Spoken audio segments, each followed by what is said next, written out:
오늘 말씀 누가복음 4장 18절은 우리 귀에 매우 익숙한 말씀입니다. 주의 성령이 내게 임하셨으니 이는 가난한 자에게 복음을 전하게 하시려고 내게 기름을 부으사 나를 보내사 포로된 자에게 자유를, 눈먼 자에게 다시 보게 함을 전파하여 눌린 자를 자유롭게 하고 주의 은혜의 해를 전파하게 하려 함이니라. 이 말씀을 예수님께서 회당에서 말씀을 낭독을 하셨어요. 그런데 이 말씀은 실은 예수님께서 광야에서 40일 동안 금식 기도하시고 마지막에 3가지 시험을 다 이겨내신 다음에 이제는 공적인 복음을 전하시는 사역을 감당하시는 그러한 때가 된 겁니다. 주연절 5째 주일인데 주님이 당신의 모습을 세상에 드러내시는 아주 귀한 사건을 말해주고 있는 것입니다. 고향 땅 나사렛으로 돌아오셔서 회당 예배에서 말씀을 낭독하고 설교하는 내용인데, 이 말씀은 오늘 첫 번째로 읽은 우리 노유민 학생이 읽은 이사야 61장 1절로 3절의 말씀을 낭독하신 것입니다. 이사야가 뭐라고 선포를 했냐면, 우리가 어려움은 생기지만, 우리에게 문제가 생기지만 하나님은 우리에게 은혜의 해를 선포하셨습니다. 이 은혜의 해를 통하여 가난한 자에게 복음을, 포로된 자에게 자유를, 눈먼 자에게 다시 보게 함을, 눌린 자를 자유롭게 하고 주의 은혜의 해로 말미암아 하나님의 뜻이 이루어지기를 소망합니다. 이러한 메시지를 전했던 것이 이사야 선지자의 예언의 말씀인데, 이 말씀을 예수님께서 600년 뒤에 다시 선언을 하시고 전하신 그러한 내용이 되는 것입니다. 이사야의 말씀을 예수님이 전했다. 이 말씀은 누구의 말씀인가? 예수님 말씀인가? 이사야의 예언인가? 그런 고민을 할 수가 있겠습니다만, 사실은 하나님께서 이사야에게 주신 말씀이고 예수님도 하나님 말씀을 증언하신 그러한 내용이기 때문에 이 말씀은 예수님이 이 땅에 오신 목적을 분명하게 설명해 주고 있는 말씀이기도 합니다. 이 땅에 오신 예수님의 목적은 과연 뭘까요? 그것은 모든 만민들에게 하나님의 은혜의 해를 선포하고 그 일을 이루려고 하시는 것이 예수님의 목적이셨습니다. 이 은혜의 해에 관한 말씀은 우리가 구약 성경으로 들어가 보면 레위기 25장 8절에 희년이라고 하는 이 율법에 나와 있는 내용입니다. 이 안식년, 7년마다 있는 안식년이죠. 우리가 이건 알고 계시잖아요. 안식일은 7일째, 그리고 7년째는 안식년, 그리고 안식년 7년째에 7번, 그러면 77, 49년, 그리고 49년이 지난 그 다음의 해를 50년, 희년이라고 이렇게 이야기를 합니다. 역사의 흐름 속에서 어떤 분들은 정말 크게 부흥 성장하는 분들도 있지만, 어떤 분들은 여러 가지 어려움이 생겨서 가업에 또한 일신상에 어려움이 있어서 고통받고 있는 사람들이 생길 수밖에 없거든요. 옛날에 우리나라도 부유했던 어린 시절이 있는데 지금 조금 약해진 분들도 있고, 옛날에는 정말 어려웠지만 지금 아주 번성한 우리 가족들도 분명히 있으리라고 생각이 되는데, 이것이 시간이 지나다 보면은 점점 벌어지게 되어져 있습니다. 이것이 사회 구조일 수밖에 없는 것이죠. 그러나 하나님께서는 이 희년법을 통하여 50년마다 한 번씩 은혜의 해를 선포하시면서 포로된 자를 자유롭게 해주고 가난한 자들을 다시 원상복구해 주시고, 이것을 통해서 모든 사람들이 하나님의 은혜를 기억하고 하나님을 기억할 수 있도록 희년법을 만들어 놓으신 것입니다. 예수님도 아버지 하나님의 뜻을 따라서 복음 사역을 시작할 때에 맨 처음으로 선포하셨던 말씀이 바로 이사야를 통해서 선포되신 하나님의 말씀을 전하고 있는 그러한 내용이 여기에 들어있는 것이지요. 우리는 희년법에 대해서 오늘 은혜의 해 이 말씀의 내용을 함께 읽고 있는데요. 희년법을 우리가 왜 하나님께서 만드셨을까? 그 의미를 한번 살펴볼 필요가 있습니다. 레위기 28장 5절 이하를 우리가 쭉 읽어보게 되면 여러 가지로 이제 문제가 생기는 내용들이 나와 있는데, 이거를 우리말로 알기 쉽게 설명을 해보면은 결국은 그런 겁니다. 하나님의 은혜와 사랑을 망각했기 때문에 결국에는 하나님의 창조 질서에서 벗어나 정말 무너지고 망가진 인간의 삶을 말해주고 있는 것입니다. 하나님의 의가 망가진 거지요. 그런데 아이러니도 있습니다. 하나님의 의가 망가지는데, 하나님의 의가 망가지면 망가질수록 뭐가 생기냐면요, 인간의 의가 자꾸자꾸 등장하기 시작을 합니다. 이상해요. 그런데 결코 이상한 내용들이 아닙니다. 하나님이 우리들 삶 속에서 점점 사라진다고 하는 것은 인간이 스스로 의로워지고 있다고 하는 것을 반증해 주고 있기 때문에 그런 것입니다. 이해가 쉽지 않습니다만 우리가 오늘날의 그 현실에서도 그것을 어느 정도 감지할 수가 있어요. 문명이 고도화될수록, 사회 첨단 기술이 고도화되면 될수록 사실 우리의 믿음도 동반 성장하고 더 고도화돼야 되는데, 우리의 믿음, 우리의 신앙, 하나님에 대한 믿음, 우리 점점 강성해지고 있나요? 그렇지 않은 것을 볼 수가 있지요. 문명이 발달할수록, 첨단 기술이 발전하면 발전할수록 하나님은 우리들 마음속에서 사라지고 있는 것입니다. 왜 그런가? 그것은 하나님이 계셔야 될 그 자리에 인간이 만들어 놓은 의와 인간이 만들어 놓은 첨단 기술의 혜택이 자리를 잡기 시작하기 때문에 그런 것입니다.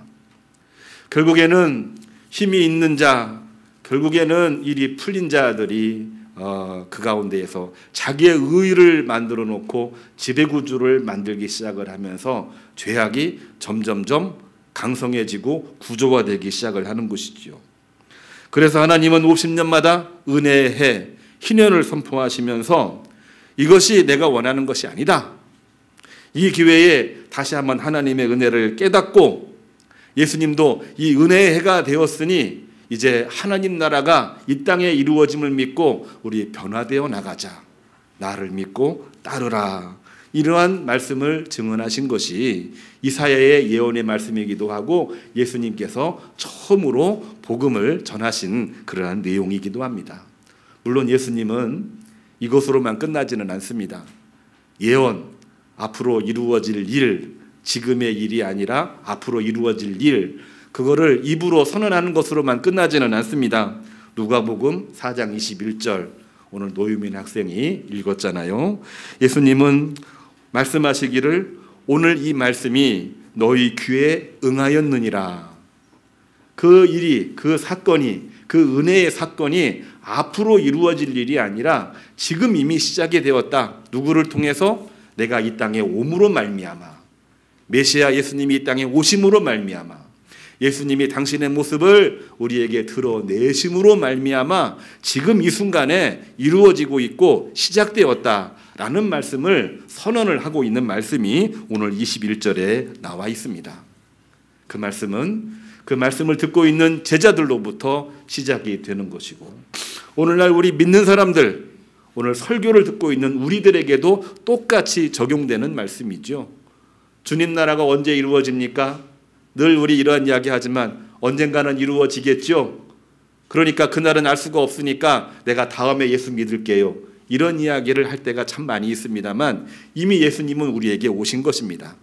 하나님 나라 천국이 이미 시작이 된 것입니다. 시작이 되었는데 내가 외면하고 있다면 나는 예수님을 영접하지 않은 것입니다.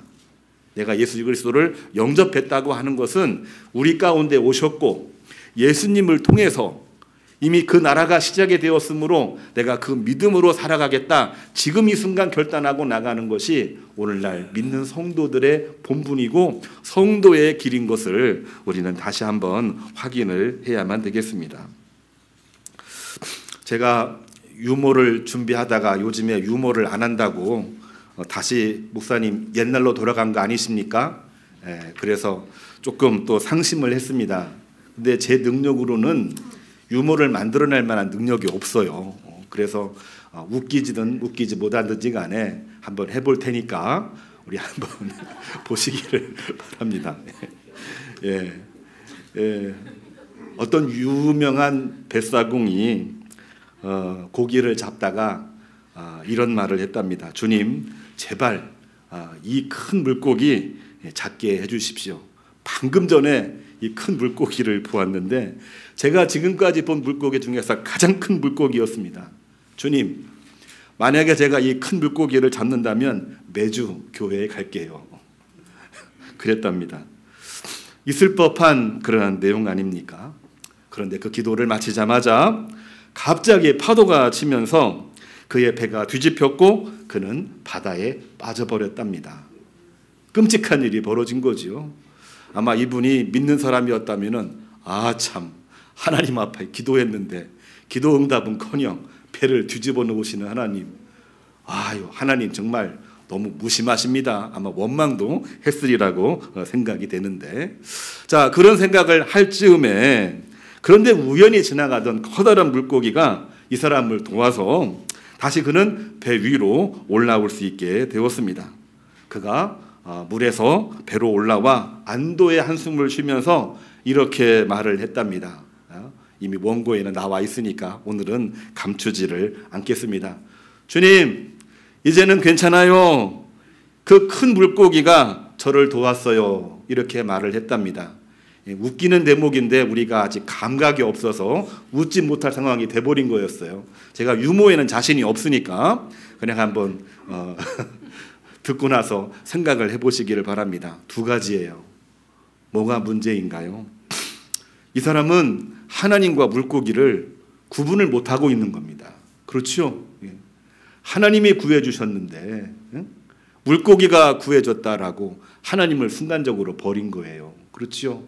오늘날도 우리가 신앙생활 한다고 하지만 하나님께 기도하고 하나님의 은혜를 구하고 있는데 우연히 그 문제가 해결이 됐어요. 근데 하나님께 감사해야 되고 사실은 하나님께 내가 더 열심히 신앙생활 하겠습니다. 찬양하며 영광 돌리며 신앙생활 열심히 해야 되는데 물고기에게 감사하고 있는 겁니다. 물질에게 감사하고 있는 것이고 권력에게 감사를 하고 있는 모습이 오늘날 현대인들의 모습이 되는 거죠. 물고기 이야기로 끝나지 않습니다. 오늘날 현대 고도의 문명은 많은 인간에게 혜택을 주고 우리가 생각지도 못하는 놀라운 일들을 우리에게 만들어주기도 해요. 자, 그런 것이 있다 보니까 하나님은 우리에게 은혜를 베풀어 주시는 분이신데 그 하나님이 우리 머릿속에서 우리 가슴 속에서 점점 사라지고 있는 거 아닙니까?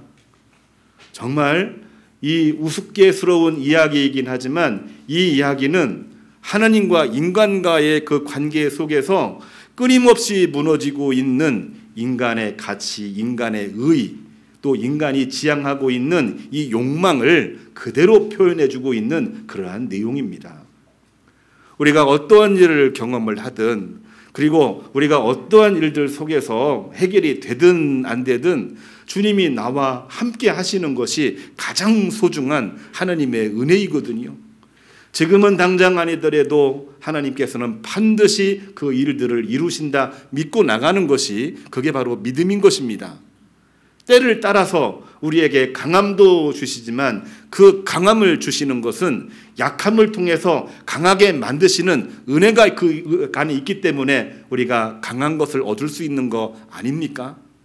우리가 하나님의 은혜를 잃어버리지 않으려고 한다면은 정말 모든 순간순간 하나님이 예수님의 그 말씀이 우리 안에 살아있는 것을 분명하게 기억을 하고 신앙생활을 해야만 되는 것입니다. 과도한 문명, 고도한 문명은 하나님의 은혜를 망각하게 만드는 그러한 특징이 있습니다. 조금 더 어려운 표현이긴 하지만 우리가 한 번쯤 꼭 체크하고 넘어가야 되는 내용을 이야기해 보려고 합니다. 하나님의 은혜를 망각하는 순간 우리에게는 어떤 일이 벌어지고 있는 걸까요? 하나님의 은혜를 망각하고 있는 순간 내 마음속에서는 어떠한 심리작용이 존재하고 있을까요? 다시 한번 얘기합니다. 하나님의 은혜를 망각하는 순간 우리들 마음속에는 어떤 기분이 들고 어떤 마음이 생기고 어떤 목표가 생기고 있는 걸까요? 사실 우리들에게는 하나님이 시작이고 하나님이 우리의 마지막입니다. 그런데 하나님을 잃어버리는 순간 우리들 마음속에서는 무엇이 만들어지고 있고 무슨 변화가 있는 걸까요? 어려운 표현 하나 쓰려고 합니다. 아까도 말했습니다마는 은혜를 망각하는 순간 우리 인간의 마음속에는 자기의 의로움이 항상 만들어지고 있는 겁니다. 자기의 의로움이 만들어지면서 하나님도 점점점 사라지게 되는 것이고, 자기의 의로움이 만들어지면서 옆에 있는 모든 사람도 자꾸자꾸 하찮게 보이기 시작하는 거 아닙니까?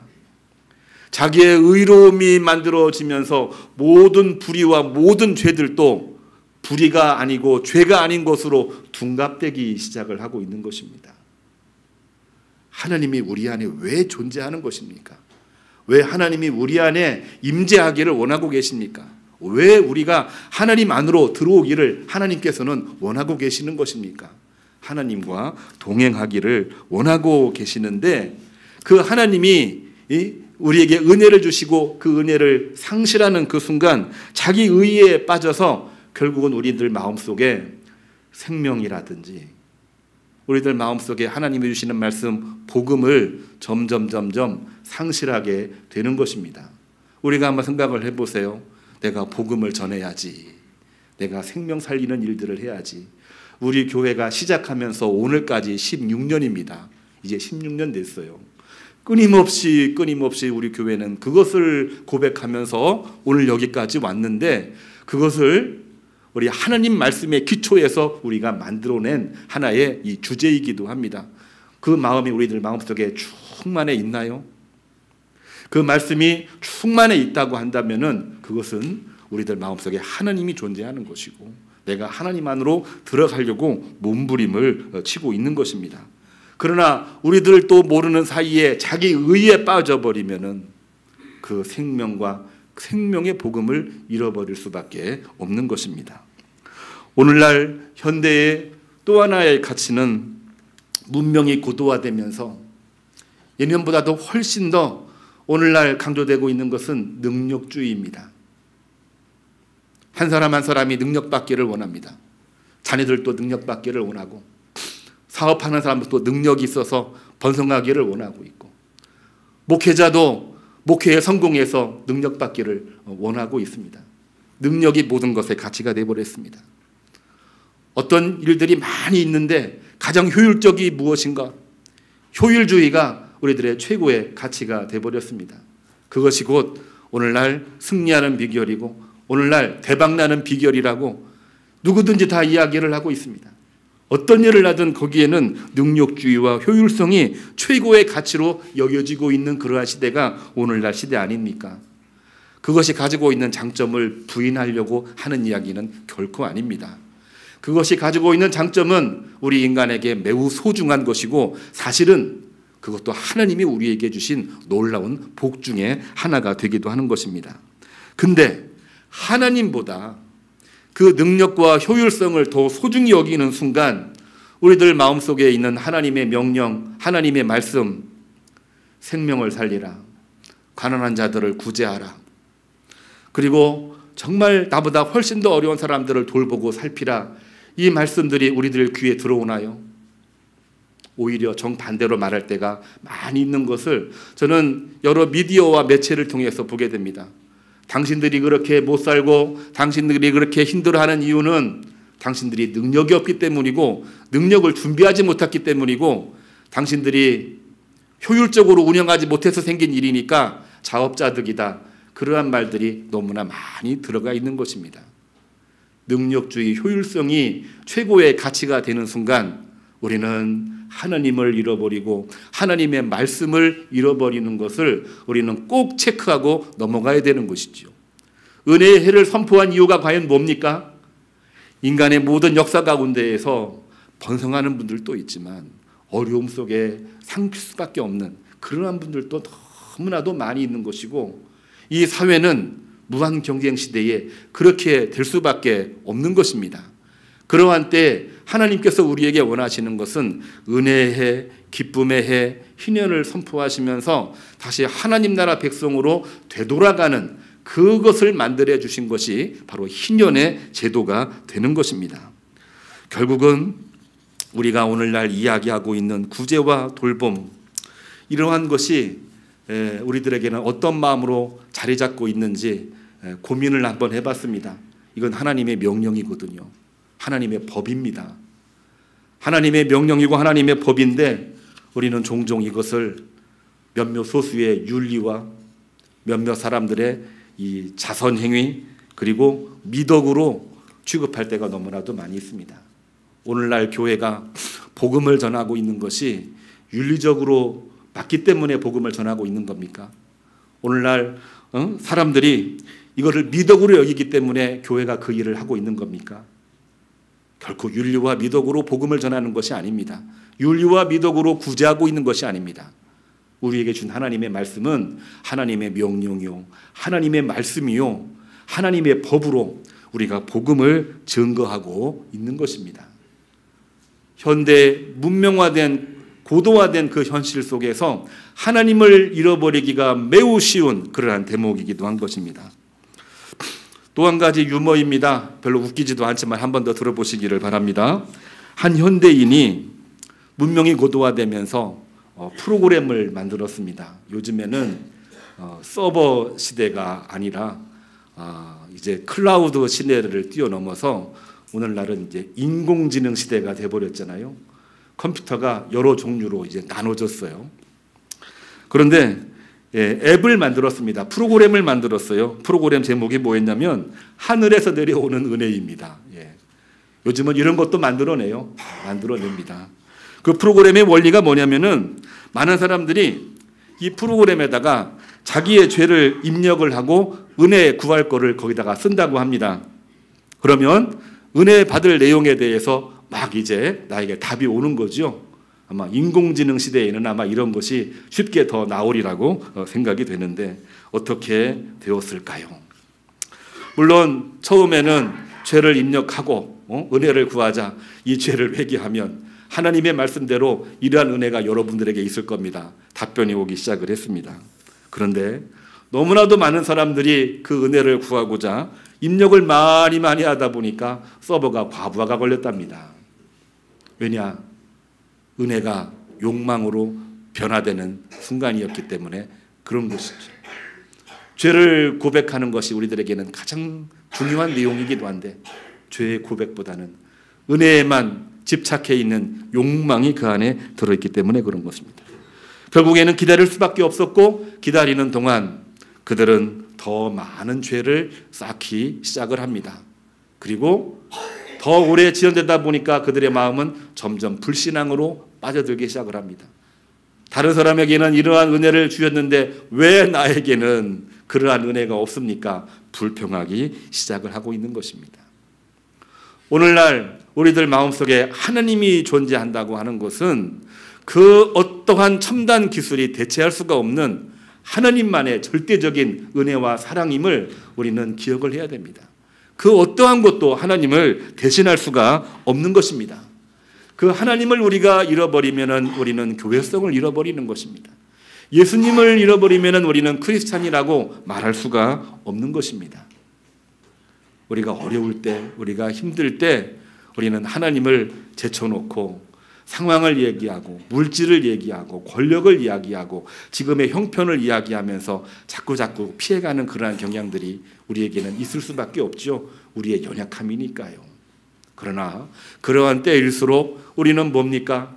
하느님을 바라보고 예수 그리스도의 은혜를 생각을 하고 성령의 충만함을 입어서 말할 수 있는 믿음이 성령의 충만함을 입어서 그 일을 행할 수 있는 용기가 우리들에게는 정말로 중요한 것입니다. 오늘 노유민 학생이 읽은 세 번째 말씀이 있습니다. 사도행전 4장 8절 이하에 나와 있는 말씀이거든요. 대제사장 안나스와 가야바, 요한과 알렉산더 그리고 많은 제사장들이 다 같이 누구를 찾아왔냐면요, 베드로와 요한을 찾아왔어요. 찾아올 수 없는 사람들이고 찾아올 필요가 없는 그러한 사람들입니다. 유대 사회의 최고의 거물급 지도자들이 그 안에 다 들어있거든요. 가야바, 안나스, 요한, 알렉산더, 대제사장들 다 몰려온 겁니다. 왜 몰려왔는지 오늘 성경 전후를 보게 되면 알 수가 있는데요. 베드로와 요한이 성전에 올라가다가 성전 비문에 안진뱅이를 일으킨 사건을 보고 예수 그리스도를 증거하는 것을 보니 사람들이 그들에게 몰려들기 시작을 했거든요.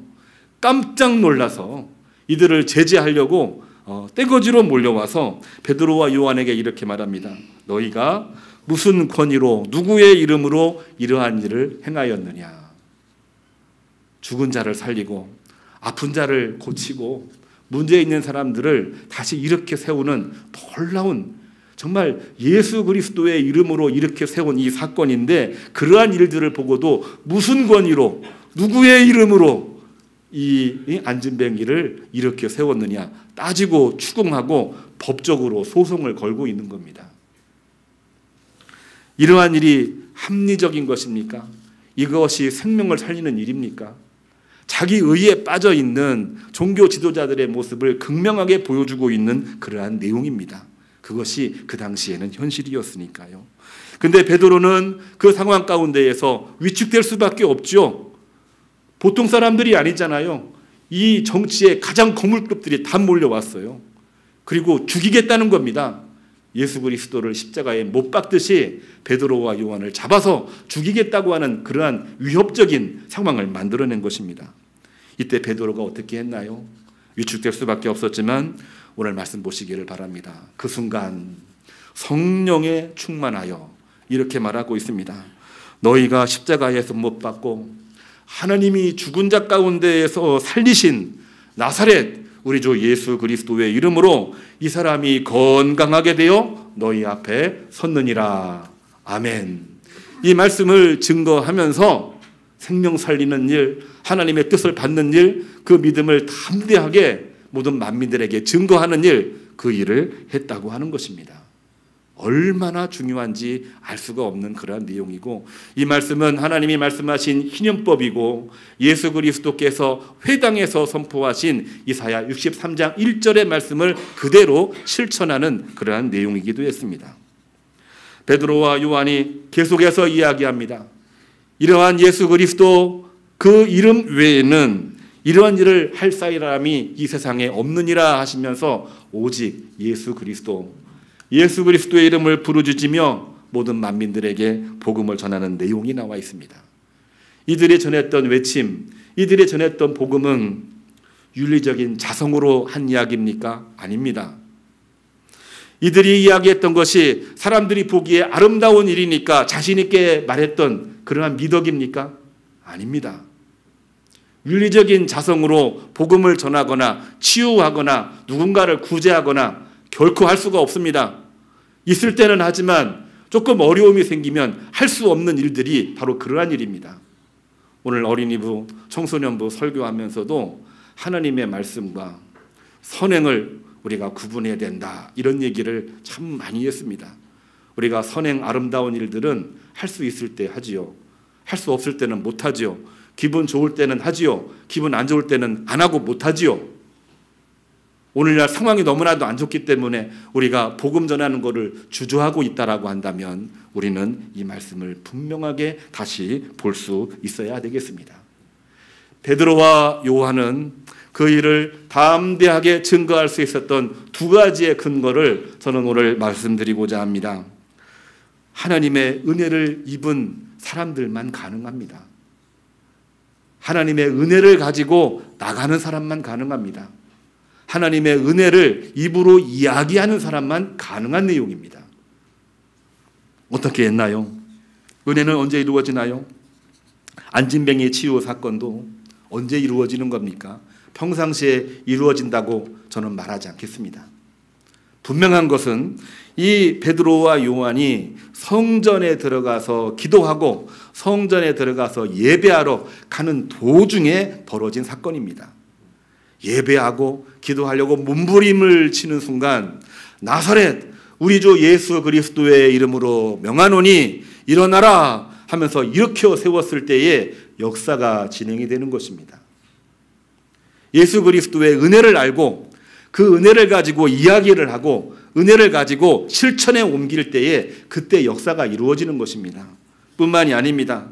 겁박하는 대제사장들 앞에서 베드로가 담대하게 오직 예수 그리스도 외에는 이러한 일을 할 수가 없습니다. 담대히 말할 수 있었던 그 근거는 뭡니까? 오늘 본문에 나와 있어요. 바로 그때에 뭡니까? 성령으로 충만하여, 하나님의 영으로 충만하여 그 말씀을 담대히 증거할 때에 거기에 있던 모든 유대교 지도자들이 권력은 있었으나 베드로와 요한을 어찌하지 못하는 상황이 벌어지게 된 겁니다. 이거는 기적이고 이거는 역사가 되는 것입니다. 그렇습니다. 이제 우리는 2월 달에 접어들었습니다. 2월 달에는 새해 시작을 알리고 있는 새해 첫날과 더불어 설날도 우리들 앞에 직면해 있습니다. 2024년 우리가 은혜의 해를 선포하고 이사야가 선언했듯이 예수님이 그 말씀을 읽으면서 당신의 구원 사역을 펼쳐갔듯이 우리 모든 가정, 우리 모든 일터, 우리 모든 삶의 현장에서 하나님의 은혜를 선포하고 은혜를 입으시고 열매가 맺혀지기를 주님의 이름으로 축복합니다. 우리 이러한 마음을 담아서 오늘 파송의 찬양 함께 부르겠습니다.